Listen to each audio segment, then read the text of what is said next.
Good evening and welcome back to another episode of The Longing, where we are going to be continuing to read Poe's poems.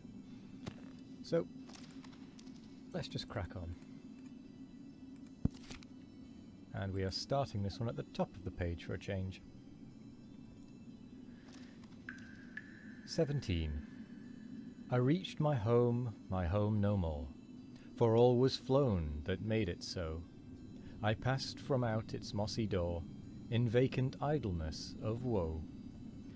There met me on its threshold stone a mountain hunter I had known, in childhood but he knew me not. Something he spoke of the old cot. It had seen better days, he said. There rose a fountain once, and there, full many a fair flower raised its head. But she who reared them was long dead, and in such follies had no part. What was there left me now? Despair. A kingdom for a broken heart. Fugitive Pieces. 2. I saw thee on a bridal day, when a burning blush came o'er thee. Though happiness around thee lay, the world all love before thee, and in thine eye the kindling light of young passion free was all on earth my chained sight of loveliness might see. That blush, I ween, was maiden shame, as such it well may pass, though its glow hath raised a fiercer flame in the breast of him, alas, who saw thee on that bridal day, when that deep blush would come o'er thee. Though happiness around thee lay, the world all love before thee. Dreams. Oh, that my young life were a lasting dream, my spirit not awakening till the beam of an eternity should bring the morrow. Yes, though that long dream were of hopeless sorrow, 'twere better than the cold reality of waking life to him whose heart must be, and hath been still upon the lovely earth, a chaos of deep passion from his birth. But should it be that dream eternally, continuing as dreams have been to me, in my young boyhood should it thus be given, 'twere folly still to hope for higher heaven. For I have revelled when the sun was bright, I the summer sky in dreams of living light, and loveliness have left my very heart, in climes of mine imagining apart from mine own home with beings that have been, of mine own thought what more could I have seen? 'Twas once and only once, and the wild hour from my remembrance shall not pass some power, or spell had bound me. 'Twas the chilly wind came o'er me in the night and left behind its image on my spirit, or the moon shone on my slumbers in her lofty noon. Too coldly o'er the stars, howe'er it was, that dream was as that night wind, let it pass.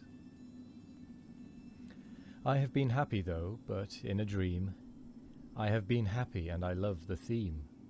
Dreams in their vivid colouring of life, as in that fleeting shadowy misty strife of semblance with reality which brings to the delirious eye more lovely things, of paradise and love, and all our own, than young hope in his sunniest hour hath known. Visit of the Dead. Thy soul shall find itself alone, alone of all on earth unknown. The cause but none are near to pry into thine hour of secrecy. Be silent in that solitude, which is not loneliness, for then the spirits of the dead who stood in life before thee are again in death around thee, and their will shall then o'ershadow thee. Be still. For the night, though clear, shall frown, and the stars shall look not down from their thrones in the dark heaven, with light like hope to mortals given. But their red orbs without beam to thy withering heart shall seem as a burning and a fever which would cling to thee forever. But 'twill leave thee as each star in the morning light afar, will fly thee and vanish, but its thought thou canst not banish. The breath of God will be still, and the mist upon the hill, by that summer breeze unbroken, shall charm thee as a token, and a symbol which shall be secrecy in thee.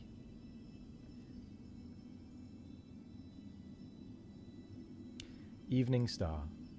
'Twas noontide of summer and mid-time of night, and stars in their orbits shone pale through the light of the brighter cold moon, mid planets her slaves, herself in the heavens, her beam on the waves. I gazed awhile on her cold smile, too cold for me. There passed as a shroud, a fleecy cloud, and I turned away to thee, proud evening star, in thy glory afar, and dearer thy beam shall be, for joy to my heart is the proad part, that should be proud, thou bearest in heaven at night, and more I admire thy distant fire than that colder lowly light. Imitation. A dark unfathomed tide of interminable pride, a mystery and a dream, should my early life seem. I say that dream was fraught with a wild and waking thought of beings that have been, which my spirit hath not seen. Had I let them pass me by with a dreaming eye, let none of earth inherit that vision on my spirit. Those thoughts I would control as a spell upon his soul. For that bright hope at last, and that light time have passed, and my worldly rest hath gone with a sigh as it passed on. I care not though it perish with a thought I then did cherish. How often we forget all time, when lone, admiring nature's universal throne, her woods, her wilds, her mountains, the intense reply of hers to our intelligence. 1. In youth have I known one with whom the earth, in secret communing held as he with it, in daylight and in beauty from his birth, whose fervid flickering torch of life was lit from the sun and stars, whence he had drawn forth a passionate light, such for his spirit was fit. And yet that spirit knew not in the hour of its own fervour what had o'er it power. 2.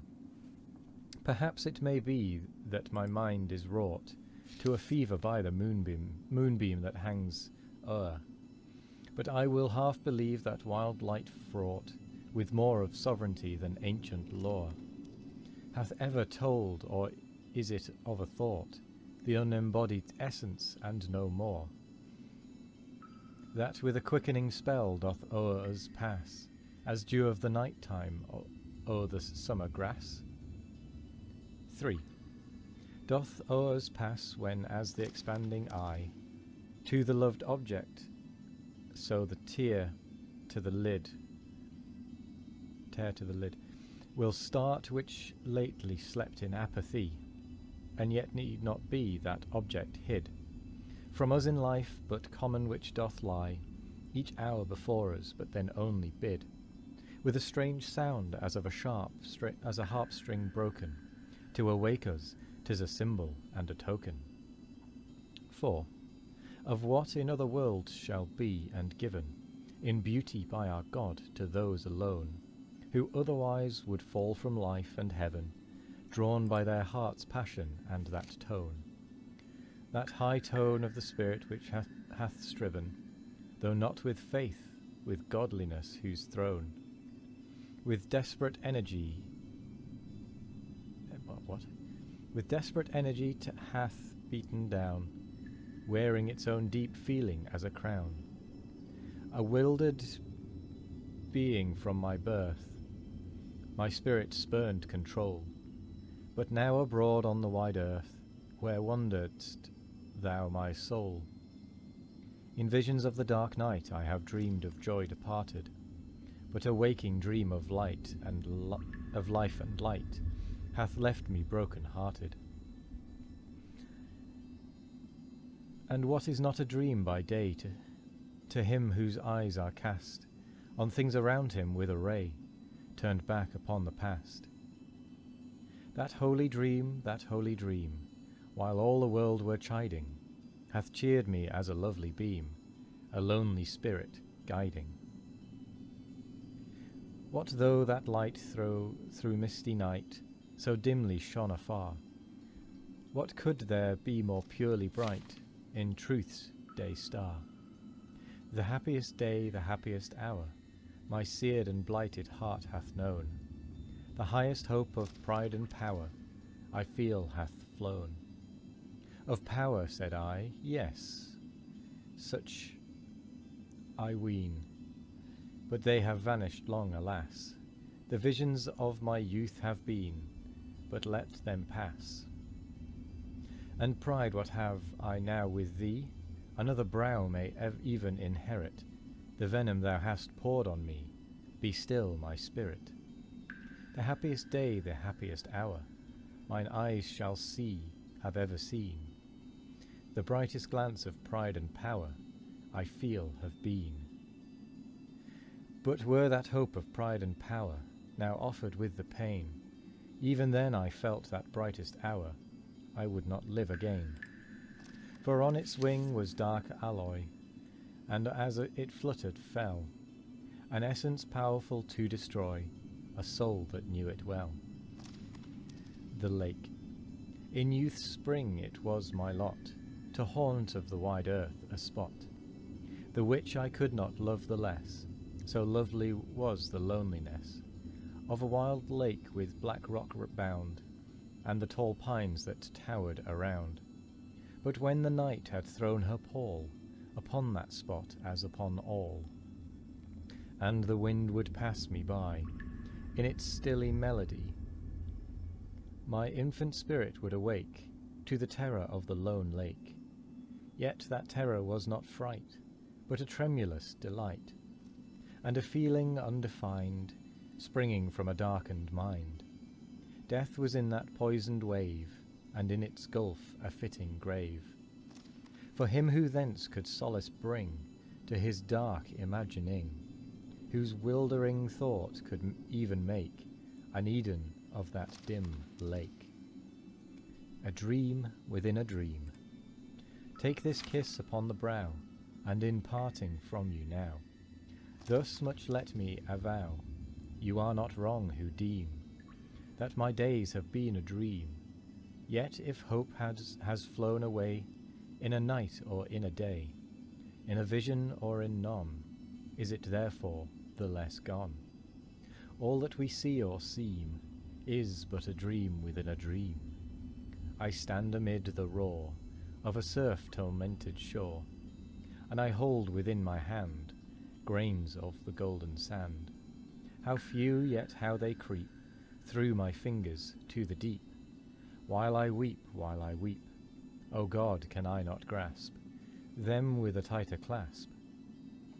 O God, can I not save one from the pitiless wave? Is all that we see or seem but a dream within a dream? And with that we come to the end of Poe's poems, and also the end of the episode. I went slightly longer on this just to finish off the book. So thank you very much for joining me today. We will be back tomorrow, as always. But yeah, thank you very much for joining me today. I hope you all have a wonderful morning, evening, afternoon, or night. No matter what time of day it is, I hope you all have a wonderful one of it. And as always, we will be back tomorrow for more of The Longing. Goodbye.